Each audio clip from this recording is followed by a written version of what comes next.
ಹೋಗ್ಲಿ ಅಂತ ನಾವು ಕೇಳ್ತಾ ಇದ್ದೀವಿ. ಇಡೀ ಕರ್ನಾಟಕ ಎಲ್ಲ ನೋಡಿ ಬಂದು ಇನ್ನ ಯಪ್ಪನ್ನ ತಮ್ಮದ ರಂಗಪ್ಪ ಯಾದವ ವಂಶಸ್ಥರು ಇನ್ನ ಬೆಳೆಸ್ಬೇಕು ಅಂತ ನಾನು ಕೇಳ್ತಾ ಇದ್ದೀನಿ. ಯಾಕಂದ್ರೆ ಮೈಸೂರಲ್ಲಿನೂ ಯಾದವ ವಂಶಸ್ಥರೇ, ಅಲ್ಲೂ ಬೆಳೆದಿದೆ, ಇಲ್ಲಿ ಬೆಳೆದಿದೆ ಅಂತ. ನಿಮ್ಮ ಚಾನೆಲ್ಗೂ ಕೂಡ ರಂಗನಾಥ ಸ್ವಾಮಿ ಮೊದಲನೇ ಸಲ ನೀವು ಬರ್ತಿರೋದು ಅನ್ಸುತ್ತೆ. ಆ ರಂಗನಾಥ ಸ್ವಾಮಿ ನಿಮ್ಗೂ ಒಳ್ಳೇದ್ ಮಾಡ್ಲಿ, ನಿಮ್ ಚಾನೆಲ್ ಇನ್ನು ಅತಿ ಹೆಚ್ಚು ವೀಕ್ಷಕರನ್ನ ನೋಡುವಂತ ರೀತಿಯಾಗಿ ಉನ್ನತ ಸ್ಥಾನಕ್ಕೆ ಬೆಳೀರಿ ಅಂತ ನಾವು ಕೇಳ್ಕೊಂತ, ಇನ್ನ ದೊಡ್ಡ ಮಟ್ಟದಲ್ಲಿ ಬೆಳಿಬೇಕು, ಇನ್ನ ಇಡೀ ತಿರುಪತಿ ತಿಮ್ಮಪ್ಪನಂತೆ ಬೆಳೀಲಿ ಅಂತ ನಾವು ಕೋರಿಕೆ ಮಾಡಿ ಈ ಜನಗಳನ್ನ ಬರ್ಲಿ ಅಂತ ನಾವು ಕೇಳ್ತಾ ಇದ್ದೀವಿ. ನಿಮ್ಮ ಸಹಕಾರ, ಜನಗಳ ಸಹಕಾರ ಯಾವತ್ತು ರಂಗಪ್ಪನಿಗೆ ಇದ್ರೆ ತುಂಬಾ ಒಳ್ಳೇದಾಗುತ್ತೆ. ಓಕೆ ಓಕೆ, ಧನ್ಯವಾದ ಸರ್. ಧನ್ಯವಾದ. ಮಾತಾಡಿ ನೋಡಿ, ಕುಟುಂಬಸ್ಥರೇ, ಭಕ್ತಾದಿಗಳು ದೇವ್ರ ದರ್ಶನವನ್ನ ಪಡಿತಾವ್ರೆ. ಸಾಕಷ್ಟು ಸಂಖ್ಯೆಯಲ್ಲಿ ಬಂದಿದ್ದಾರೆ. ಇವತ್ತು ಭಕ್ತಾದಿಗಳು ಎಲ್ಲ ಬಂದು ಮಾಗೋಡ್ ರಂಗಪ್ಪನ ದರ್ಶನ ಮಾಡ್ತಾವ್ರೆ. ಎಲ್ಲ ಬಂದು ವಿಶೇಷವಾಗಿ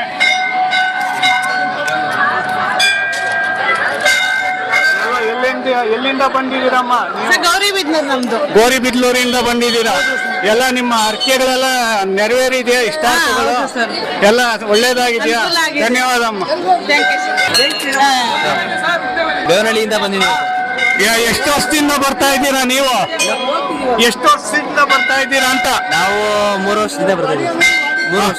3 ವರ್ಷದಿಂದ ನಿಮ್ಗೆಲ್ಲ ಒಳ್ಳೇದಾಗಿದೆ. ಓಕೆ, ಧನ್ಯವಾದ. ನಮಸ್ಕಾರ ಯಜಮಾನ್ರೆ. ನಮಸ್ತೆ. ಎಷ್ಟು ವರ್ಷದಿಂದ ಬರ್ತಾ ಇದ್ದೀರಾ? 2 ವರ್ಷದಿಂದ ತಪ್ಪಿಗೆ ಬರ್ತಾ ಇದ್ದೀನಿ. ಈ ಭಕ್ತಾದಿಗಳನ್ನು ತಮಿಳುನಾಡು, ಕರ್ನಾಟಕ, ಆಂಧ್ರ ಪ್ರದೇಶ, ಕರ್ನಾಟಕ ಎಲ್ಲಾ ರಾಜ್ಯಗಳಿಂದಲೂ ಬಂದು ಈ ಕಂಬದ ರಂಗಪ್ಪನಿಗೆ ಸೇವೆ ಸಲ್ಲಿಸಿ ಅದೇ ಅರ್ಕೆಗಳೆಲ್ಲ ತೀರಿಸ್ಕೊಂಡು ಅವರ ಕೆಲಸ ಕಾರ್ಯಗಳೆಲ್ಲ ನೆರವೇರಿಸ್ತಾನೆ ಕಂಬದ ರಂಗಪ್ಪ.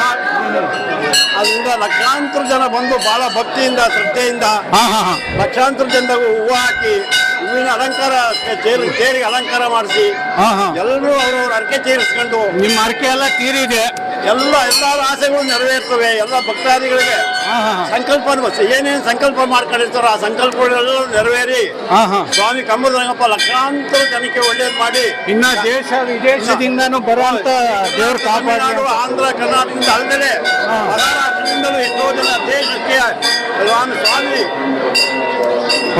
ಎಲ್ಲನೋದು ಒಳ್ಳೇದು ಮಾಡ್ಕೊಳ್ಳಿ. ಟಿವಿ ಮಾಧ್ಯಮದಿಂದ ಪ್ರಚಾರ ಆಗಿ ಇನ್ನು ವರ್ಷ ಲಕ್ಷಾಂತರ ಜನಗಳು ಬಂದು ನೀವು ಆಗಬೇಕೆಂದು. ನೀವು ಎಲ್ಲಿಂದ ಬಂದಿರೋದು? ಬೆಂಗಳೂರಿಂದ. ಒಳ್ಳೇದಾಗ್ಲಿ ಹುಡುಗು. ನಿಮ್ಗೂ ಕಂಬದ ರಂಗಪ್ಪನ ಕಡೆಯಿಂದ ಒಳ್ಳೇದಾಗ್ಲಿ. ಎಲ್ರಿಗೂ ಭಕ್ತಾದಿಗಳಿಗೆಲ್ಲರಿಗೂ ಕಂಬದ ರಂಗ ಸ್ವಾಮಿ ಒಳ್ಳೇದು ಮಾಡಿ ಎಲ್ಲರಿಗೂ ಆಶೀರ್ವಾದ ಕಳಿಸ್ಲಿ ಅಂತೇಳಿ ಭಗವಂತನಲ್ಲಿ ಪ್ರಾರ್ಥನೆ ಮಾಡ್ಕೊಂಡು ನಿಮ್ಮ ಟಿವಿ ಮಾಧ್ಯಮದವರೆಗೂ ನಾವು ನಮಸ್ಕಾರಗಳು ಹೇಳ್ತಾ ಎಲ್ಲರಿಗೂ ಒಳ್ಳೇದಾಗಲಿ ಅಂತ, ಎಲ್ಲರಿಗೂ ಶುಭವಾಗಲಿ ಅಂತೇಳಿ ಕಂಬದ ರಂಗ ಸ್ವಾಮಿ ಕೈ ಮುಗಿದು ಕೇಳ್ಕೊಳ್ತೀವಿ. ಧನ್ಯವಾದ. ನಮಸ್ಕಾರ ಯಜಮಾನ್ರೆ. ನಮಸ್ಕಾರ. ನಮಸ್ಕಾರ ಅಣ್ಣ. ಯಾವ ಊರಿಂದ ಬಂದಿದ್ದೀರಿ? ನಾವು ಇದೇ ತಾಲೂಕ್ನವರು, ಮೇಲ್ಕುಂಟೆ ಪಂಚಾಯತಿ ಗೊಲ್ಲಹಳ್ಳಿ ಅಂತ. ನಾವು ಕಮ್ಮಿ ಅಂದ್ರೆ 20-25 ವರ್ಷದಿಂದ ನಡ್ಕೊಂತೀವಿ ಇಲ್ಲಿ. ಭಾರಿ ವಿಜೃಂಭಣೆಯಿಂದ ಜನ ಸಾಗರನೆ ಹರಿದು ಬರ್ತೈತಿ ಇಲ್ಲಿ. ತೇರಿನ ದಿವಸ ಅಂತೂ ಹೇಳ್ಬಾರ್ದಷ್ಟು ಜನ. ನಮ್ಮ ಜಿಲ್ಲೆನಲ್ಲಿ ಯಾವ ದೇವ್ರಿಗೂ ಇಷ್ಟು ಜನ ಬರೋದಿಲ್ಲ. ಹಂಗಾಗಿ ಆ ರಂಗಪ್ಪ ಎಷ್ಟು ಅನುಕೂಲ ಮಾಡ್ತಾನೋ, ಅಷ್ಟು ಕಷ್ಟ ಇದ್ರು ಅನುಕೂಲ ಮಾಡಿ ಅವ್ರಿಗೆ ಬಡವ್ರ ಬಗ್ಗರಿಗೆ ಒಳ್ಳೆ ಇದು ಮಾಡ್ತಾನೆ. ಅದಕ್ಕಾಗಿ ರಾತ್ರಿ ಎಲ್ಲ ನಿದ್ದೆ ಕಟ್ಟಿ ತೇರಿಗೆ ಹೂವು ಹಾಕಕ್ಕೆ, ಹೂವು ಅಂದ್ರೆ ಭಾರಿ ಇದು.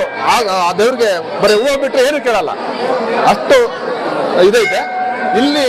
ಭಕ್ತಾದಿಗಳು ಅಷ್ಟೇ ಏನೋ ಕೊಡ್ಲಿ, ಇನ್ನ ಅಯ್ಯಪ್ಪನ ಇನ್ನ ಮುಂದೆ ತಗೊಂಡು ಹೋಗ್ಬೇಕು ಅಂತ ನಾವು ಕೇಳ್ತಾ ಇದೀವಿ. ಭಕ್ತಾದಿಗಳು ಇನ್ನು ಬೇಜಾರು ಸಾರವಾಗಿ ಅರ್ಥ ಬಂದು ಮುಂದಕ್ಕೆ ನೀವೇನ ಏನ್ ತಿರುಪ್ತಿ ಟೈಪ್ ಹೇಳಿರ ಅದೇ ಟೈಪ್ ತಾವಬೇಕು ಅಂತ ಜನನು ಇದು ಮಾಡ್ತಾ ಇದಾರೆ. ಇನ್ನ ದೊಡ್ಡ ಮಟ್ಟದಲ್ಲಿ ತಗೊಂಡು ಹೋಗ್ಬೇಕು ಅಂತ ನಾವು ಕೇಳ್ತಾ ಇದೀವಿ. ಬಂದಾಗೆಲ್ಲ ಅವ್ರವ್ರ ಕೋರಿಕೆ ಏನಿದೆಯಾ ಎಲ್ಲ ದೊಡ್ಡ ಸಮಸ್ಯೆ ಅಯ್ಯಪ್ಪ ಕೋರಿಕೆನೆಲ್ಲ ಬಗೆಹರಿಸಿ ಈ ಜನ ಸಾಗರವಾಗಿ ಅರ್ಥ ಬರೋದು. ಯಾವುದೇ ಕಾರಣಕ್ಕೂ ಅವ್ರೇನೇ ಅನ್ಕೊಳ್ಳೋದು ಅದು ನೆರವೇರಿಸೋಣ ಅಯ್ಯಪ್ಪ. ಸತ್ಯ ಐತೆ ಈ ದೇವರಲ್ಲಿ ಸತ್ಯ ಐತೆ. ಇಡೀ ನಮ್ಮ ಕರ್ನಾಟಕದಾಗೆ ಎಲ್ಲ ಮೂಲೆ ಜನನು ಇಲ್ಲಿಗೆ ಹಾಗೆ ಮುಂಚೆ ದೇವರು ಆಶೀರ್ವಾದ ಪಡೆದು ಹೋಗ್ತಾರೆ. ಎಲ್ಲ ಹಿಂಗ ಆಶೀರ್ವಾದ ಮಾಡೋದ್ರಿಂದಲೇ ಎಲ್ಲ ಶಕ್ತಿ ಪವಾಡ ಇರೋದ್ರಿಂದ ಇಷ್ಟು ಸಂಖ್ಯೆಯಲ್ಲಿ ಇಲ್ಲೇನು ಮಾಟ ಮಂತ್ರ ಇಲ್ಲ, ಏನಿಲ್ಲ, ಯಾವುದಿಲ್ಲ. ಎಲ್ಲ ದೇವ್ರದ್ದು ಸತ್ಯ ಪವಾಡ ಐತೆ. ನಾವು 20-25 ವರ್ಷ ಇದ್ಲು ನಾವು ಈ ದೇವ್ರಿಗೆ ಬರ್ತಾ ಇರ್ತೀವಿ. ಹೌದು ಹೌದು. ನಮಗೂ ಕಷ್ಟ ಬಂದಾಗ ನಾವು ಇಲ್ಲಿ ಬರ್ತೀವಿ. ಯಾವಾಗ ನಮಗೆ ಕಷ್ಟ ಬಗೆಹರಿಸ್ತಾನೆ. ಎಲ್ಲರೂ ನಂಬಿಕೆ ನಮ್ಗೆ ಐತೆ ಇಲ್ಲಿ. ಹೌದು, ಅಯ್ಯಪ್ಪ ಎಲ್ಲ ಬಗೆಹರಿಸಕ್ಕಾಗಿ ಬರೋದು. ಬಗೆಹರಿಯಲ್ವಾ ಅಲ್ಲಿ ಇರಲ್ಲ. ದೇವ್ರ ಸತ್ಯ ಐತೆ ಅಂತ ನಾವು ಹೇಳ್ತೀವಿ. ಇಲ್ಲಿ ಎಲ್ಲಿ ಅಯ್ಯಪ್ಪನ ಪವಾಡ ಇರುತ್ತೋ ಅಲ್ಲಿ ಭಕ್ತಾದಿಗಳು ಹೆಚ್ಚಿನ ಸಂಖ್ಯೆಯಲ್ಲಿ ಸಾವಿರ ಹರಿದಾಗ್ತದೆ. ದಿನಕ್ಕೂ ಹೆಚ್ಚಾಗ್ಬೇಕು. ಇನ್ನ ಭಕ್ತಾದಿಗಳು ಪ್ರತಿ ದಿನಾನು ಪೂಜೆ ಇರುತ್ತೆ. ಇಲ್ಲಿ ಅನ್ನದಾನ ಇರ್ತೈತೆ, ವಾರ ಅನ್ನದಾನ ಮಾಡ್ತಾರೆ. ಪ್ರತಿ ದಿವಸ ಪೂಜೆ. ಭಕ್ತಾದಿಗಳು ಯಾವ ವಾರ ಬಂದ್ರೆ ಅನುಕೂಲ. ನೂರಾರು ಹಾಸ್ಪಿಟ್ಲಿಗೆ ಹೋಗಿ ಬಂದು ಇಲ್ಲಿ ವಾಸ ಮಾಡ್ಕೊಂಡ್ವರ ಇದಾರೆ. ಯಾವಾಗಲೂ ಇಲ್ಲೇ ಇರ್ತಾರೆ. ಅಷ್ಟೇ ಭಕ್ತಿ ಐತೆ ದೇವರಲ್ಲಿ. ಯಾವ ವಾರ ಬರ್ಬೇಕು ಅಂತ ಕೇಳ್ತಾ ಇದ್ದೀವಿ. ಅಮಾವಾಸ್ಯೆ ಪೌರ್ಣಮಿ ಶನಿವಾರ ಜಾಸ್ತಿ ಬರೋದು. ಶನಿವಾರ ಜಾಸ್ತಿ. ಶನಿವಾರ ಒಳ್ಳೇದು. ಅಮಾವಾಸ್ಯೆ ಪೌರ್ಣಮಿ ಅಪ್ಪನ ಪೂಜೆ ಶನಿವಾರ. ಒಟ್ಟು ಶನಿವಾರ ಪವಾಡವಾಗಿ ಜಾಸ್ತಿ. ಜಾಸ್ತಿ